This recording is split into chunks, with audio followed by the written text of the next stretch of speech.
ఎండాకాలంలో ఎండలు దంచాలే, ఆనాకాలంలో ఆనలాగొద్దు, చలికాలంలో ఈగ మిడవద్దు.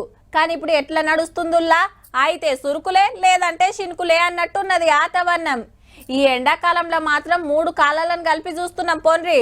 మొన్నటి దాకా ఎండ దెబ్బకు కింద మీద అయితే అటెనక పొద్దున్న దాకా ఎండ, మాపటిలి ఆన, రాత్రంతా చలికాలం నడిచింది. ఇంతకు మనం ఏ కాలంలో ఉన్నామో తెలియకుంటుండే పరిస్థితి.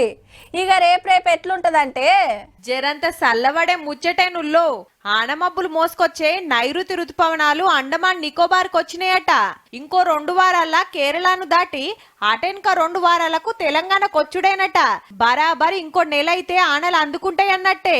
ఈ తాప ముందుగానే వస్తాయి, దంచుడే ఉంటదని వాతావరణ శాఖలు చెప్పుడు. నిన్ని అల్టి సంది జిల్లాల్లో వాడు. అయితే మొదటి 3 రోజులు మనం ఆరెంజ్ వార్నింగ్ ఇచ్చాము, 4-5 రోజులకి ఎల్లో వార్నింగ్. ఊళ్ళల్లా మళ్ళా ఒడ్లు తడిసి తిప్పలైతే తప్పలేవు రైతులకు.